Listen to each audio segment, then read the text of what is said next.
Assalamualaikum warahmatullahi wabarakatuh. Perkenalkan, kami dari kelompok 1 ingin mempresentasikan tugas dari kami yang disusun oleh Syarif Aliyuddin dan Muhammad Riki Ferdiansyah. Islam sebagai way of life. Pengertian Islam sebagai way of life yaitu menurut bahasa Islam berasal dari bahasa Arab yaitu aslamu yuslimu islaman, yang berarti patuh, tunduk, taat, dan berserah diri kepada Allah Subhanahu wa Ta'ala. Sedangkan menurut istilah agama yang diturunkan Allah kepada manusia melalui Rasul-Nya yang berisi ajaran bagaimana manusia berhubungan dengan Tuhan, sesama, dan alam.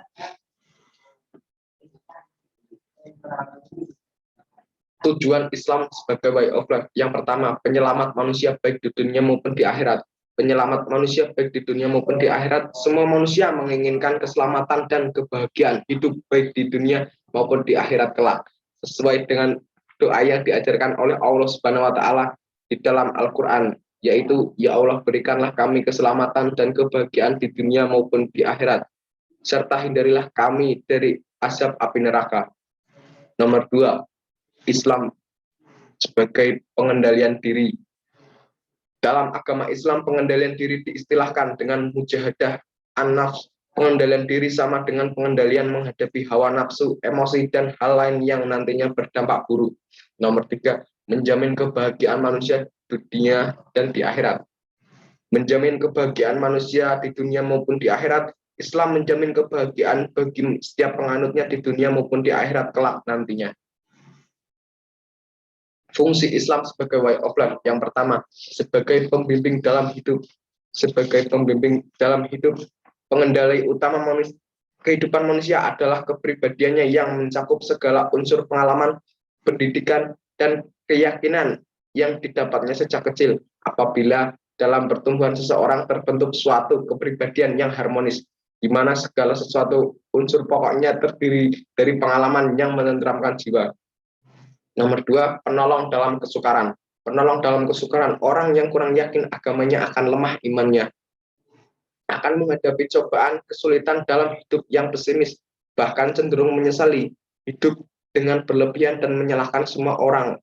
Beda halnya dengan orang yang beragama teguh imannya, yang seperti ini akan menerima setiap cobaan dengan lapang dada. Nomor 3, menjamin kebahagiaan manusia.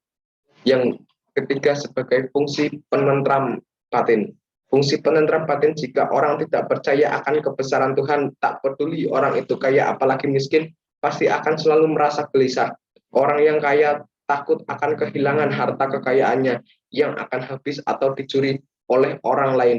Orang yang miskin akan selalu merasa kurang, bahkan cenderung tidak mensyukuri hidupnya.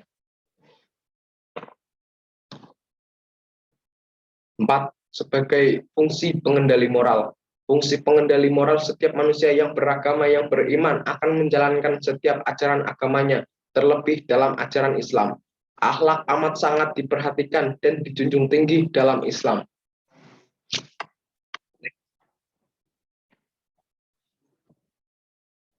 Sumber ajaran Islam adalah segala sesuatu yang dapat dijadikan acuan, pedoman dasar untuk menjalankan syariat Islam. Pokok-pokok syariat Islam yaitu 1. Al-Quran. Al-Quran menurut etimologi yaitu qara'a yaqra'u Qur'anan, yang berarti bacaan.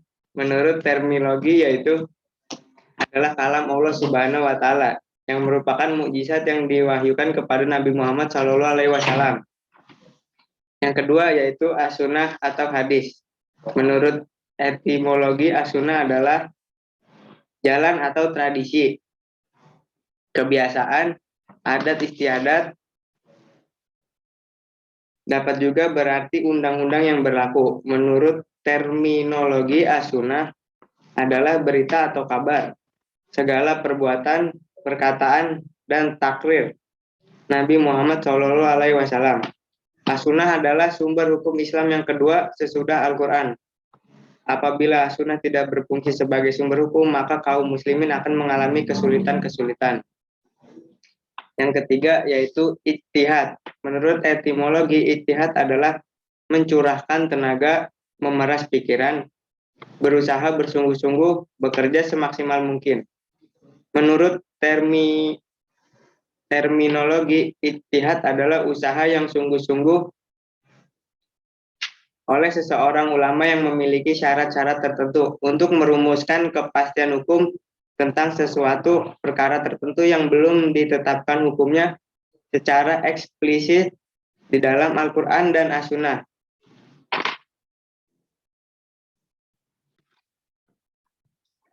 Ruang lingkup ajaran Islam. Yang pertama, hubungan manusia dengan penciptanya. Hubungan manusia dengan Allah Subhanahu wa taala disebut hablum minallah. Hablum minallah adalah hubungan yang baik kepada Allah, yaitu hubungan yang mengatur antara manusia dengan Tuhannya dalam hal ibadah.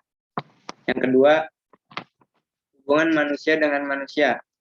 Agama Islam memiliki konsep-konsep dasar mengenai kekeluargaan, kemasyarakatan, kenegaraan, perekonomian, dan lain-lain. Konsep dasar tersebut memberikan gambaran tentang ajaran agama yang berkenan dengan hubungan manusia dengan manusia atau disebut sebagai ajaran kemasyarakatan. Yang ketiga, hubungan manusia dengan makhluk lainnya atau lingkungannya.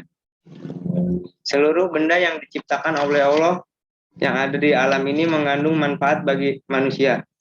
Alam raya ini berwujud tidak terjadi begitu saja, akan tetapi diciptakan oleh Allah dengan sengaja dan dengan hak. Manusia dikaruniai akal sebagai salah satu kelebihannya. Ia juga sebagai khalifah di muka bumi. Namun demikian manusia tetap harus terikat dan tunduk pada hukum Allah. Alam diciptakan Allah dan diperuntukkan bagi kepentingan manusia.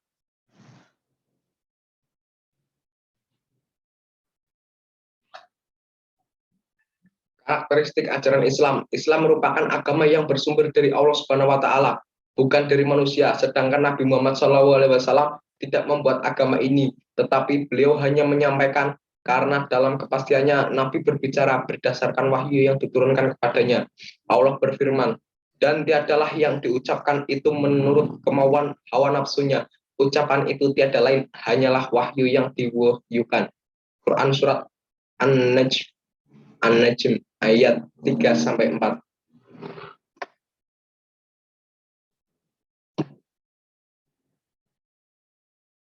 Sekian kelompok presentasi dari kami. Billahi taufiq wal hidayah. Wassalamualaikum warahmatullahi wabarakatuh.